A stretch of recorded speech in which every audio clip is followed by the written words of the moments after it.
আমন্ত্রণ দেশ জনপদ লাইভের সঙ্গে আছি আমি আয়েশা বুবলি। সাবেক প্রধানমন্ত্রী ও বিএনপি চেয়ারপারসন বেগম খালেদা জিয়ার সুস্থতা কামনায় নাটোরে চলছে দোয়া। এ নিয়ে জানাতে সরাসরি যুক্ত হচ্ছেন সহকর্মী মামুন খান। মামুন, কি বলছেন নেতাকর্মীরা? এ বিষয়ে আপনার কাছে কি তথ্য আছে জানাবেন। ধন্যবাদ বুবলি। আমরা এখন রয়েছি নাটোর কানাইখালী এলাকায়। মূলত আজকে এই কানাইখালীতে যে সাহারা প্লাজা আছে এখানে এই নাটোর যে দলিল লেখক সমিতি রয়েছে তাদের আহ্বানে কিন্তু আজকে একটি দোয়া মাহফিলের আয়োজন করা হয়েছে। এই দোয়া মাহফিল করবে, এখানে উপস্থিত থাকবেন প্রধান অতিথি হিসাবে যে এই দলিল লেখক সমিতির যিনি মহাসচিব রয়েছেন কে এস হোসেন টমাস, তিনি কিন্তু এখানে উপস্থিত হবেন এবং ইতিমধ্যে কিন্তু এই দলিল লেখক সমিতির যারা নেতৃবৃন্দ রয়েছেন তারা কিন্তু এখানে উপস্থিত হয়েছেন এবং রাজশাহী বিভাগের যেই দলিল লেখক সমিতির যে নেতৃবৃন্দরা রয়েছেন এই বিভাগের প্রায় প্রত্যেকটা জেলা থেকে কিন্তু নেতাকর্মীরা আসা শুরু করেছেন এখানে আমরা একটু শুনবো যিনি এই নাটোর দলিল লেখক সমিতির সাধারণ সম্পাদক রয়েছে তার সাথে একটু কথা বলবো। আচ্ছা, কি কি প্রোগ্রাম রয়েছে আপনাদের আর কেন করছেন যদি বলতেন। বিসমিল্লাহির রহমানির রহিম। সম্মানিত দেশবাসী, আসসালামু আলাইকুম। আপনারা জানেন যে সাবেক প্রধানমন্ত্রী বেগম খালেদা জিয়া গুরুতর অসুস্থ। উনি হাসপাতালে মৃত্যুর সঙ্গে পাঞ্জা লড়ছে। তো তারই ধারাবাহিকতায় আমরা বাংলাদেশ দলিল লেখক সমিতি রাজশাহী বিভাগীয় মত বিনিময় সভা ও সাবেক প্রধানমন্ত্রী বেগম খালেদা জিয়ার রোগ মুক্তির জন্য দোয়া মাহফিল আয়োজন করা হয়েছে। আয়োজনে নাটোর জেলা দলিল লেখক সমিতির আয়োজনে আজকে বেগম খালেদা জিয়ার জন্য রোগ মুক্তি কামনায় দোয়া মাহফিল। কে কে থাকবে? এখানে উপস্থিত থাকবেন বাংলাদেশ দলিল লেখক সমিতির মহাসচিব কে এস টমাস সাহেব। আরও উপস্থিত থাকবেন বাংলাদেশ দলিল লেখক সমিতির সিনিয়র ভাইস চেয়ারম্যান নুরুল হক মিয়া। আরও উপস্থিত থাকছেন রাজশাহী বিভাগীয় দলিল লেখক সমিতির সভাপতি এস এম আইনাল হক সাহেব। আরও উপস্থিত থাকবেন রাজশাহী দলিল লেখক বিভাগীয় দলিল লেখক সমিতির সাধারণ সম্পাদক।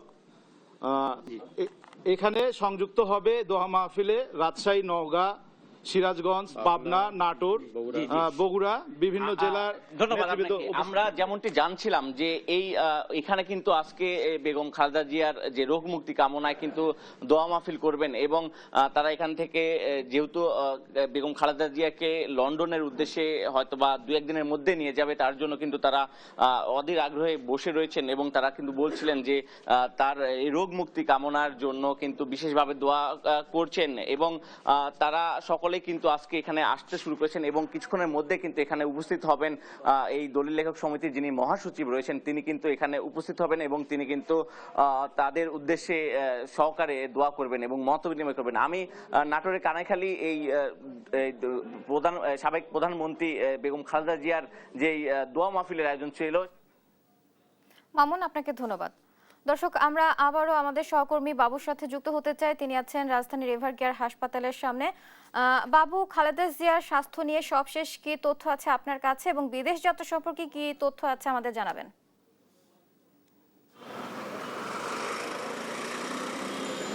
বুবলি, মোবাইল নেটওয়ার্কিং ঝামেলার কারণে কিছুটা বিচ্যুতি ঘটে গেছে।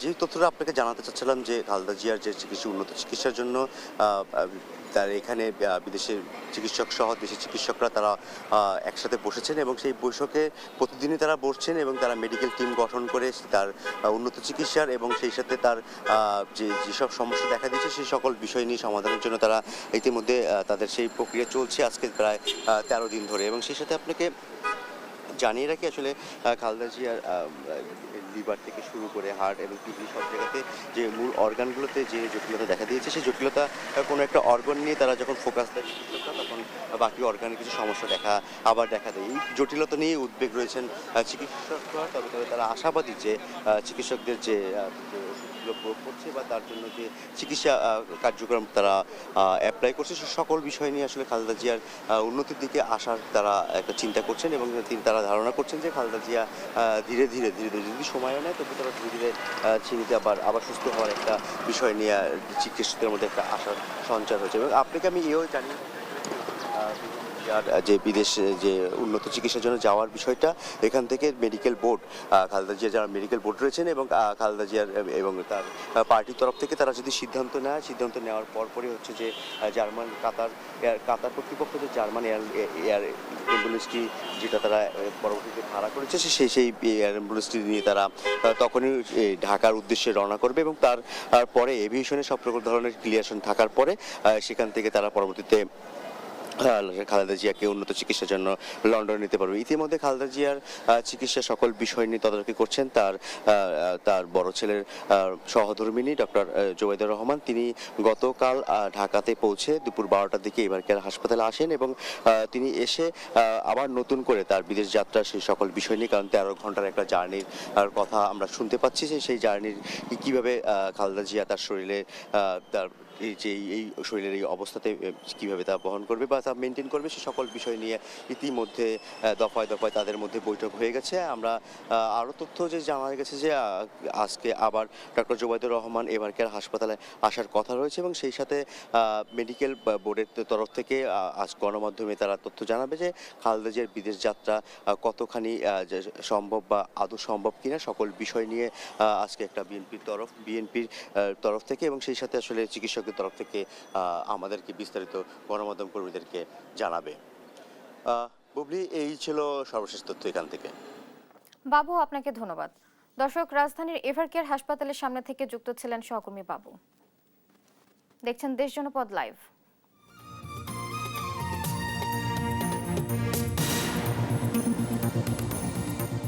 রাজধানীর আগারগাঁওয়ে গ্যাস লাইনের লিকেজের আগুনে একই পরিবারের 7 জন সহ 8 জন দগ্ধ হয়েছেন। তাদের নেওয়া হয়েছে ঢাকা মেডিকেলের বার্ন ইউনিটে। এ নিয়ে আরো জানাতে সেখান থেকে যুক্ত হচ্ছেন সহকর্মী তারেক মাহমুদ সুজন। তারেক, কিভাবে এই ঘটনা ঘটে এবং দগ্ধদের বিষয়ে কি বলছেন চিকিৎসকরা, আমাদের জানাবেন।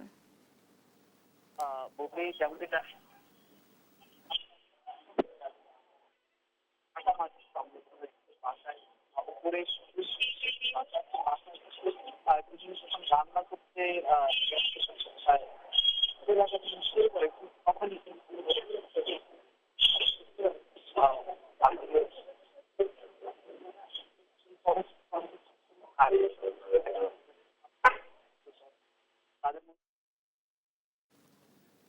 তারেক, আপনাকে ধন্যবাদ।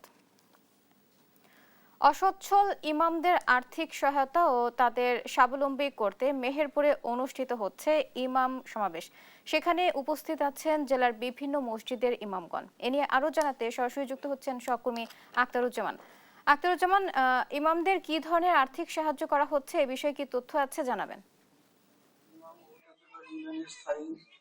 ধন্যবাদ বুবলি। আপনি বলছিলেন যে মেহেরপুরের যে আমি এখানে আছি ইমাম সমাবেশে, সেখানে জেলার বিভিন্ন ইউনিয়ন থেকে ইমামরা এসেছেন এবং সমাবেশে যোগদান করেছেন। এই ইমামদের যে সমাবেশ, এই সমাবেশ আয়োজন করেছে স্থানীয় একটি বেসরকারি সংস্থা পলাশীপাড়া সমাজ কল্যাণ সমিতি। এখানে তাদের যে উদ্যোগ, সেই উদ্যোগটি যারা অসচ্ছল ইমাম রয়েছেন তাদেরকে যে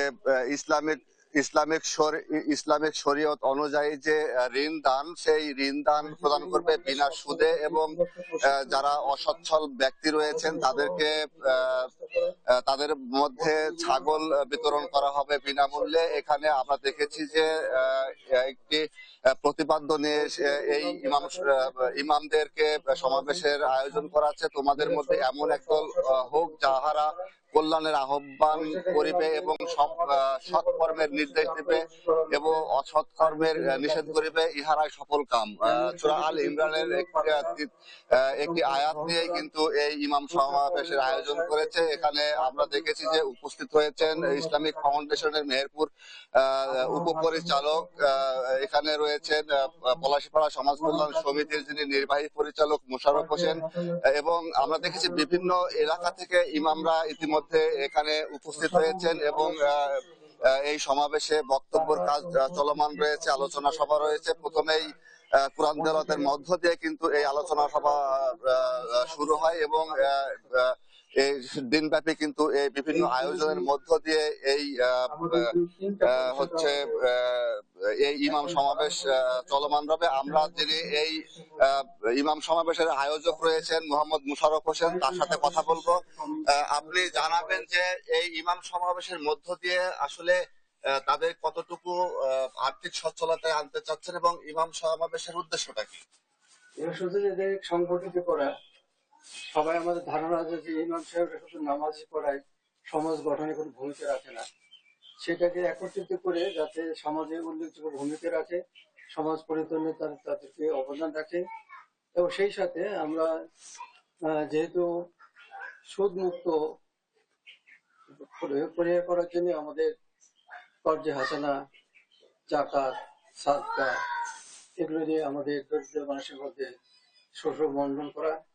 এবং তাদের প্রথম হলো যে অনেক ইমাম আছে যে আর্থিকভাবে সচ্ছল নয়, তাদের মধ্যে কর্জে হাসানা আমরা প্রথম শুরু করবো ইনশাল্লাহ।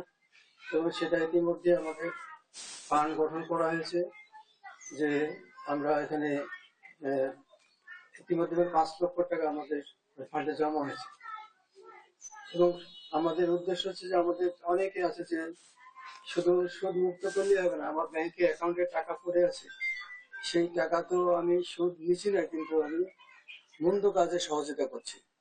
তো সেই তাদের উদ্বুদ্ধ করে যাতে আমরা এই ফান্ডে আমাদের টাকা আসে এবং টাকাটা হচ্ছে সেভিংস হিসেবে রাখবে এবং তারা ফেরত নেবে। এবং মানে আমরা জানি যে দান করলে 10 নেকি সর্বোচ্চ, কিন্তু বুবলি, শুনছিলেন যে যে ইমামদের যারা অসচ্ছল ইমাম রয়েছেন তাদেরকে কর্জে হাসানার যে ঋণ প্রদান কার্যক্রম ইসলামিক শরীয়ত বিধান চালু রয়েছে, সেই ঋণ দিয়ে তাদেরকে আর্থিক সহযোগিতা করতে চান এবং দুস্থ অসহায় মানুষের মাঝে কিন্তু বিনামূল্যে ছাগল বিতরণের মধ্য দিয়ে তাদেরকে স্বাবলম্বী করতে চান। এই ছিল মেহেরপুর থেকে ইমাম সমাবেশের সর্বশেষ। বুবলি। আখতারুজ্জামান, আপনাকে ধন্যবাদ। দর্শক, এতক্ষণ সরাসরি যুক্ত ছিলেন সহকর্মী আখতারুজ্জামান। দেখছেন দেশ জনপদ লাইভ।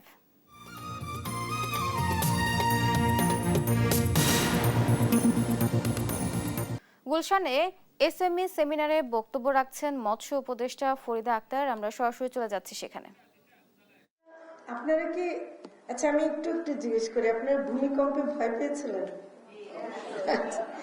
এবং প্রতিদিন একটু একটু করে কাঁপছে দেখে আর একটু চিন্তা হচ্ছে না যে সামনে একটা বড় কিছু হবে? হ্যাঁ, ভূমিকম্প হয়তো বা একটা বড় স্কেলে হতেও পারে, রিক্টার স্কেলে, কিন্তু যা হবে একবারই হবে এবং তারপর আবার 100 বছর বা 50 বছর পর যা হবে। কিন্তু climate change is a daily issue, বুঝছেন? ভূমিকম্পের চাইতে ভয়াবহ ইস্যু। এবং এটা কিন্তু আমরা বুঝছি না, আমরা কিন্তু অনেক ক্ষেত্রে দায়িত্বহীন পরিচয় দিচ্ছি। মানে আমি বলছি বাংলাদেশ দেশ হিসেবে কিন্তু কার্বন এমিশনে অত ভূমিকা রাখছে না, হ্যাঁ, কিন্তু ভুক্তভোগী হিসেবে দেশ হিসেবে আমরা প্রথম 7টি দেশের মধ্যে একটা। তার মানে আমাদের যে ভুক্তভোগী আমরা যে হচ্ছে সেটা কিন্তু অনেক বেশি আশঙ্কার বিষয়। এবার আমি ব্রাজিলের বেলেমে যেটা COP30 হয়েছে, সেখানে আমি বাংলাদেশ প্রতিনিধি দলের প্রধান হিসেবে গিয়েছিলাম এবং ওখানে আমি একটা জিনিস দেখলাম যে এখনো নারীদের বক্তব্যটা ওভাবে সামনে আসেনি, যদিও নারীদের সেশনগুলো কিন্তু খুবই ভাইব্রেন্ট। কারণ ওরা বলছে যে এই যে ক্লাইমেট চেঞ্জ কেন হচ্ছে, আজকে যেমন ধরেন লাইভস্টক ইন্ডাস্ট্রি, হ্যাঁ, যেটা ব্রাজিল এবং অন্যান্য দেশে হচ্ছে, তারা যে লাইভস্টক ইন্ডাস্ট্রি একাই, আমি কিন্তু আমাদের দেশের গরু ছাগল পালনের কথা বলছি না, যেগুলো ইন্ডাস্ট্রিয়াল লাইভস্টক প্রোডাকশন, সেটার কারণেও কিন্তু কার্বন এমিশন মানে ইউরোপের কোনো একটা দেশের একক কার্বন এমিশনের সমান। কারণ তারা কিন্তু এত বেশি মানে ব্যবহার করছে, অ্যামাজন কেটে ফেলে সেখানে সয়াবিন লাগাচ্ছে লাইভস্টক ফিড হিসেবে। এবং বেলেমে এই সম্মেলনটা করার পিছনে ব্রাজিলের প্রেসিডেন্টের এটাই উদ্দেশ্য ছিল, দেখানো যে অ্যামাজনকে যেটা তোমরা বলছো যে পৃথিবীর ফুসফুস, সে কিন্তু ধ্বংস হয়ে যাচ্ছে। এবং আমরা কিন্তু এখানেও বাংলাদেশেও কিন্তু পার্বত্য চট্টগ্রামে আমরা গাছ কেটে ফেলছি, আমরা ওখানে তামাক চাষ করছি, আমরা অন্যান্য এমন গাছ লাগাচ্ছি যেটা আমার দেশের জন্য প্রয়োজন নাই, অথচ আমাদের কিন্তু কার্বন ইমিশন আমাদের এখানেও কিন্তু মাইক্রো লেভেলে হচ্ছে। এবং যেটা হচ্ছে যে গরু, আমরা আমি লাইভস্টক মিনিস্ট্রি হিসেবে বলছি যে গরুর মাধ্যমে মিথেন এমিশন হয়, এটা একটা তথ্য এবং এটা সঠিকও।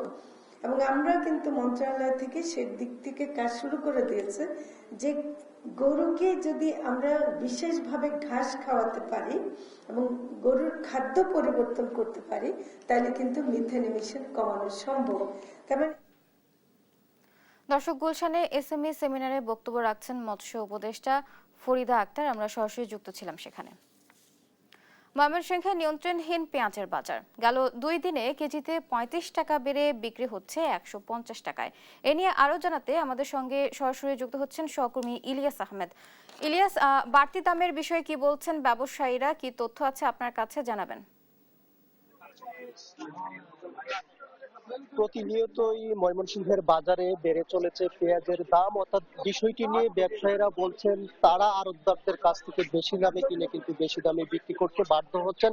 অর্থাৎ আজকের বাজারে পেঁয়াজ বিক্রি হচ্ছে 150 টাকা কেজি দরে। গত 3 দিন আগেও 100 টাকা কেজি দরে পেঁয়াজ বিক্রির কথা কিন্তু জানিয়েছেন ব্যবসায়ীরা, যদিও তারা বলছেন যে প্রতিনিয়ত দাম বাড়ার কারণে কিন্তু সাধারণ ভোক্তা যারা আছেন তাদের সঙ্গে বাকবিতণ্ডায় তাদেরকে জড়াতে হচ্ছে, সেই বিষয়টি বলছিলেন। অর্থাৎ তারাও বলছেন যে আড়তদারদের কাছ থেকে তারা কিন্তু বেশি দামে পেঁয়াজ ক্রয় করছেন। আমরা যদি একজন ব্যবসায়ীর সঙ্গে একটু যুক্ত হতে চাই, পেঁয়াজের দামটা বাড়ার কারণ কি? না, ওরা বলতেছে, আমরা আগের থেকে বলতেছি যে এটা আপনার বর্তমান বাজারে শর্ট সংকট, পেঁয়াজ আসতেছে না ঠিক মতন। আর দ্বিতীয়ত নতুন পেঁয়াজের সময় আছে, কিন্তু নতুন পেঁয়াজ তো আসতেছে না, নতুন পেঁয়াজ অ্যাভেলেবল পাওয়া যাইতেছে না। পেঁয়াজের যে সিস্টেম নতুন গুলো এগুলো বেশি একটা ভালো না, কারণ পুরানটা বিক্রি করা হইতেছে। আর এটার কোনো সমস্যা মানে স্টক নাই, এদের কাছে কোনো স্টক নাই বর্তমানে, এই জন্য এটার দাম একটু বাড়ছে। আড়তদারদের কাছে পেঁয়াজ না থাকার কারণে, অর্থাৎ পর্যাপ্ত পরিমাণ পেঁয়াজ না থাকার কারণে কিন্তু দাম বেড়েছে, সেই বিষয়টি ব্যবসায়ীরা বলছিলেন। আমরা যদি আরেকজনের সঙ্গে একটু যুক্ত হতে চাই, যারা ভোক্তা আছেন, প্রতিনিয়ত পেঁয়াজ সহ নিত্য প্রয়োজনীয় পণ্য ক্রয় করে থাকেন, অর্থাৎ পেঁয়াজ সহ নিত্য প্রয়োজনীয় পণ্যের দাম কিন্তু হু হু করে বাড়ছে, এইটি কিভাবে দেখেন? আসলে এই পেঁয়াজ সহ নিত্য প্রয়োজনীয় যে দ্রব্য রয়েছে প্রতিটির দাম দিন দিন বাড়ছে। আজকে যে দাম কালকে সেই দাম থাকছে না, অস্থিতিশীল বাজার চিত্র লাগামহীন ঘোরা। এই এর থেকে আমরা যারা সাধারণ ভোক্তা রয়েছি, সাধারণ মানুষ, সাধারণ আয়ে আমরা জীবন ধারণ করি, আমরা মনে করি এই বাজারকে নিয়ন্ত্রণ করে একান্ত প্রয়োজন, আর সেই দায়িত্বটা পালন করবে রাষ্ট্রের সরকার। আমরা আহ্বান জানাচ্ছি অস্থিতিশীল বাজার থেকে স্থিতিশীল বাজার নিয়ে আসুক, মানুষের ক্রয় ক্ষমতার মাঝে থাকুক সবকিছু। তিনি বলছিলেন যে অস্থিতিশীল বাজার নিয়ন্ত্রণ করার লক্ষ্যে স্থানীয় প্রশাসন উদ্যোগ নেবে, সেই বিষয়টি কিন্তু বলছিলেন।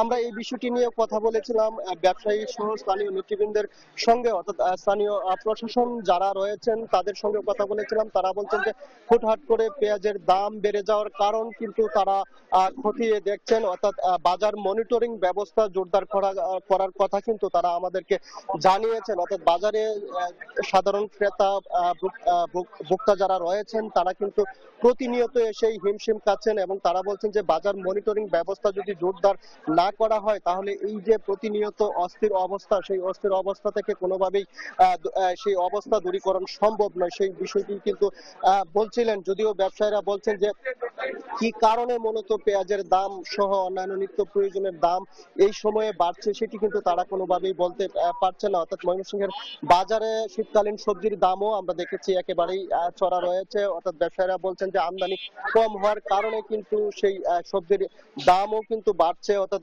পেঁয়াজ সহ অন্যান্য যে সবজি রয়েছে সেই সবজিগুলো কিন্তু ভোক্তাদের নাগালের মধ্যে আনার কথা কিন্তু তারা দাবি জানিয়েছেন। আমরা এই বিষয়টি নিয়ে যারা বাজার মনিটরিং করে থাকেন বিপণী খাদ্য অধিদপ্তর সহ সংশ্লিষ্ট প্রশাসন যারা আছেন তাদের সঙ্গে কথা বলেছিলাম। তারা বলছেন যে ময়মনসিংহের যে সবচেয়ে বড় বড় বাজারগুলো রয়েছে অর্থাৎ শান্তিপাড়া রেলপোস্টিং বাজার, মেছুয়া বাজার সহ নতুন বাজার সহ যে কয়েকটি বাজার রয়েছে সেই বাজারগুলোতে কিন্তু তারা মনিটরিং ব্যবস্থা জোরদার করেছেন এবং বাজার নিয়ন্ত্রণে আনার লক্ষ্যে তারা কিন্তু কাজ করছেন। সেই বিষয়টি কিন্তু তারা বলেছেন। অর্থাৎ আসছে রমজানকে সামনে রেখেও কিন্তু তারা বাজার মনিটরিং অর্থাৎ ব্যবসায়ী যারা রয়েছেন তাদের সঙ্গে দফায় দফায় মিটিং করছেন এবং কিভাবে সাধারণ ভোক্তাদের নাগালের মধ্যে বাজারের যে পণ্য রয়েছে সেগুলো আনা যায় সেই বিষয়ে কিন্তু তারা কাজ করার কথা আমাদেরকে জানিয়েছেন। অর্থাৎ সাধারণ ভোক্তা যারা আছেন তারা বলছেন যে অন্তত হলেও বাজারে এসে যেন তারা স্বস্তি প্রকাশ করতে পারেন সেই বিষয়ে কিন্তু নজরদারি বাড়ানো হবে সেটি কিন্তু তারা বলছিলেন। এই ছিল আমার কাছে ময়মনসিংহের পেঁয়াজের বাজার সহ অন্যান্য নিত্য প্রয়োজনীয় দ্রব্যের যে দাম বাড়ছে তা নিয়ে সর্বশেষ। ইলিয়াস, আপনাকে ধন্যবাদ। দর্শক, পেঁয়াজের দাম বাড়তির বিষয়ে বিস্তারিত জানাচ্ছিলেন আমাদের সহকর্মী ইলিয়াস। পঞ্চগড়ের বাজারে মাছ মাংসের দাম স্থিতিশীল থাকলেও বাড়তি শীতকালীন সবজি ও পেঁয়াজের দাম, এ নিয়ে আরো জানাতে সরাসরি যুক্ত হচ্ছেন সহকর্মী রাশিদুজ্জামান বাবু। বাবু, বাড়তি দামের বিষয়ে কি বলছেন ক্রেতা বিক্রেতারা? আপনার কাছে কি তথ্য আছে, জানাবেন। ধন্যবাদ আপনাকে। আসলে জানেন যে পঞ্চগড়ের মাটি এবং আবহাওয়া যে কোনো চাষের জন্য উপযোগী। বিশেষ করে আপনাকে জানাই যে সবজি উৎপাদনের যে কয়েকটি জেলা রয়েছে তার মধ্যে অন্যতম একটি জেলা হচ্ছে এই পঞ্চগড় জেলা। এইখানে উৎপাদিত সবজি স্থানীয় চাহিদা মিটিয়ে আমরা দেখি যে অন্যান্য জেলায় কিন্তু সরবরাহ করা হয়।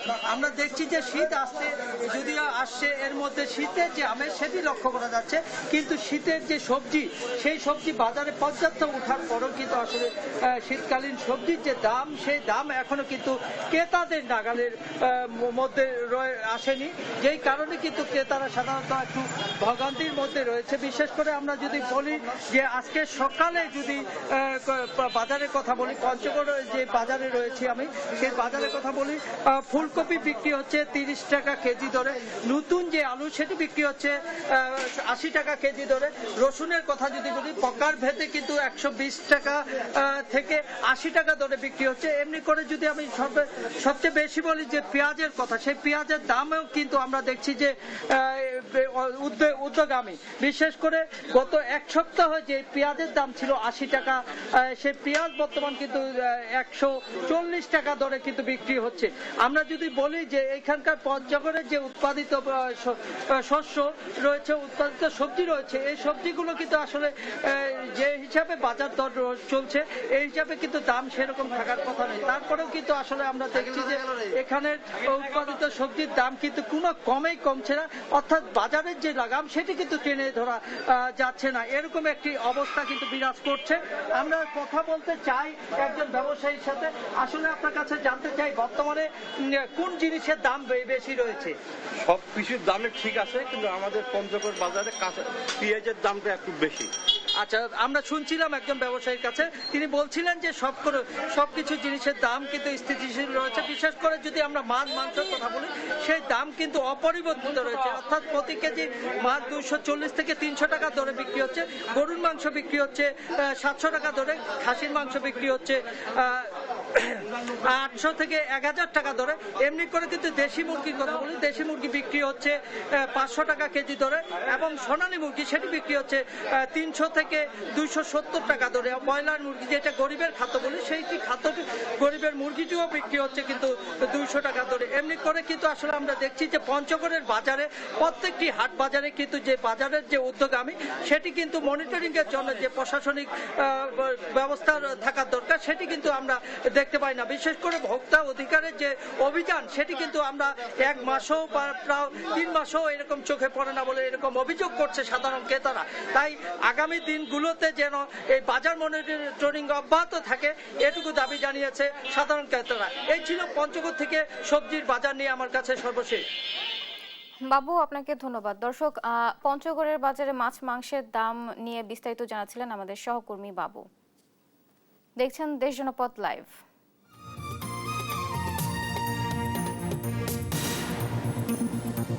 গেল শুক্রবার হবিগঞ্জ বানিয়াচং আঞ্চলিক সড়কের রত্না বেইলি সেতুর দুটি পাটাতন ভেঙে পাথর বোঝাই ট্রাক আটকে যাওয়ায় বন্ধ হয়ে গেছে ওই পথে সব ধরনের যান চলাচল।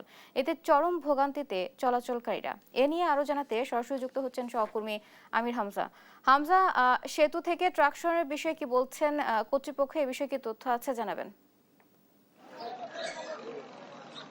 বুবলি, দেখুন, আসলে গতকাল ঠিক সকালেই কিন্তু এই বানিয়াচং এবং হবিগঞ্জ সড়কের যেই রত্না ব্রিজ যেটি, সেই ব্রিজে কিন্তু পাথরবাহী ট্রাক আটকে 5টি পাটাতন ভেঙে পুরোপুরি ট্রাকটি আটকে গিয়েছিল এবং তারপর থেকেই কিন্তু আসলে এই ব্রিজ দিয়ে হবিগঞ্জের সঙ্গে বানিয়াচং এবং আজমেরীগঞ্জ উপজেলার যেই যাত্রীরা আছেন তারা কিন্তু এই ব্রিজ দিয়ে সড়ক পথে অর্থাৎ গাড়ি যোগাযোগ কিন্তু একেবারে পুরোপুরি বিচ্ছিন্ন হয়ে গিয়েছিল এবং এরপর থেকেই কিন্তু আসলে পুরো এই দুইটি উপজেলার মানুষ কিন্তু চরম দুর্ভোগে পড়েছিলেন। আপনি এই ব্রিজটি সংস্কারের জন্য গতকাল থেকে কিন্তু আজকেও কিন্তু আমরা দেখতে পাচ্ছি যে সড়ক ও জনপথ বিভাগের লোকজন এই ব্রিজটি মেরামত করার জন্য তারা কাজ করছেন। তবে যাত্রীরা কিন্তু এই ব্রিজটি গতকাল এবং আজকে যেই এই ভাঙার কারণে নৌকা দিয়ে, যারা যেহেতু হবিগঞ্জ জেলা সদর, এই শহরে কিন্তু অতি গুরুত্বপূর্ণ মানুষের কাজ থাকে এবং এই দুইটি উপজেলার মানুষ কিন্তু এখন বিকল্প পথ হিসেবে এই নদীর যেই পাশ দিয়ে নৌকা দিয়ে কিন্তু আসলে যাতায়াত পারাপার হতে হচ্ছে এবং এই নৌকা দিয়ে পারাপার হতে গিয়ে কিন্তু তাদের আসলে অতিরিক্ত ভাড়াও গুনতে হচ্ছে। আসলে তারা যদি বলছেন যে এটি তাদের জন্য চরম দুর্ভোগ। আমি যদি একটু আপনাকে জানাই, আসলে শুধু যে রত্না ব্রিজটি, বেইলি ব্রিজটি যে আসলে ঝুঁকিপূর্ণ ছিল বা সেটি কিন্তু নয়, এর আগেও কিন্তু সড়ক ও জনপথ বিভাগ এই ব্রিজটিকে ঝুঁকিপূর্ণ হিসেবে ঘোষণা করেছিল এবং তারা জানিয়েছিল যে আসলে সতর্কতার নির্দেশনা দিয়েছিল যে 5 টনের বেশি এই ব্রিজ দিয়ে যেন কেউ পারাপার না করে। শুধু যে এই রত্না ব্রিজ সেটি কিন্তু নয়, হবিগঞ্জের আরো 5টি ব্রিজ কিন্তু এই বেইলি ব্রিজ রয়েছে যেগুলো আসলে অতি ঝুঁকিপূর্ণ এবং এই ব্রিজগুলো দিয়ে আসলে সেগুলোতে আসলে সতর্ক বার্তা রয়েছে যে 5 টনের বেশি যাতে না নেওয়া হয়। আর যারা এই সড়ক পথে যারা চলাচল করেন বা সাধারণ মানুষ রয়েছেন, তারা যদি বলছেন যে যেহেতু এই ব্রিজগুলো দুটি বা একটি উপজেলার সঙ্গে বা জেলা সদরের সঙ্গে তাদের সংযোগ সড়ক, যাতায়াতের একমাত্র পথ, সেহেতু আসলে এই ব্রিজগুলো যে 5 টন বিভিন্ন ধরনের নির্মাণ সামগ্রী নিয়ে যেতে হয় বা বিভিন্ন গুরুত্বপূর্ণ আসলে তাদের সরঞ্জাম নিয়ে যেতে হয়, তো নিয়ে যাওয়ার আসলে 5 টন মানাটাও আসলে অনেক সময় কঠিন হয়ে পড়ে বা বিকল্প পথ দিয়ে যেতে হলে আসলে তাদের বাড়তি ভাড়াও যোগ করতে হয়। তো যেন তাদের দাবি ছিল যে এই ব্রিজগুলো যেহেতু দীর্ঘদিনের পুরাতন, সংস্কার করে নতুন ব্রিজ নির্মাণ করা হয়, সেই বিষয়টি তারা জোর দিয়েছিলেন। আমি কথা বলেছিলাম হবিগঞ্জ সড়ক ও জনপথ বিভাগের সঙ্গে, তারা যদি বলছেন যে আজকে এই ব্রিজটি সচল করার তারা কাজ চেষ্টা করছেন আর বাকি যে ব্রিজগুলো আছে সেগুলো আসলে দ্রুত সময়ের মধ্যে টেন্ডার আহ্বান করে যাতে টেন্ডার প্রক্রিয়া সম্পন্ন করা যায় সেই কাজগুলো তারা আসলে সম্পন্ন করবেন। তো এই ছিল বুবলি আমার কাছে হবিগঞ্জের রত্না বেইলি ব্রিজ থেকে সবশেষ। হামজা, আপনাকে ধন্যবাদ। দর্শক, এতক্ষণ সরাসরি যুক্ত ছিলেন সহকর্মী হামজা। দীর্ঘ 12 বছর পর আজ উৎসব মুখর পরিবেশে অনুষ্ঠিত হচ্ছে Sirajganj chamber of commerce and ইন্ডাস্ট্রির নির্বাচন। এ বিষয়ে আরো জানাতে সরাসরি যুক্ত হচ্ছেন সহকর্মী শুভ কুমার ঘোষ। শুভ, নির্বাচন নিয়ে কি বলছেন ভোটার, প্রার্থী ও নির্বাচন কমিশন, আমাদের জানাবেন। বুবলি, আসলে বলছিলেন যে দীর্ঘ 12 বছর অর্থাৎ এক যুগ পরে আজকে যে চেম্বার অফ কমার্সের নির্বাচন হচ্ছে, এত উৎসবমুখর পরিবেশের নির্বাচন সিরাজগঞ্জের মানুষের আগে কখনো দেখেনি। যে চেম্বার অফ কমার্সের ব্যবসায়ীদের সবচেয়ে বড় সংগঠন, সেই সংগঠনের যে নির্বাচন এতটা জাঁকজমক, উৎসাহ উদ্দীপনার মধ্যে হতে পারে, এটা কিন্তু কারো কল্পনাতেও ছিল না। কিন্তু সেই একটা রেকর্ড কিন্তু সিরাজগঞ্জে তৈরি হলো। আপনি দেখছেন, আমরা ঠিক আসলে সিরাজগঞ্জ চেম্বার অফ কমার্সের ভোট কেন্দ্রের বাইরে আছি, বাইরের রাস্তায়।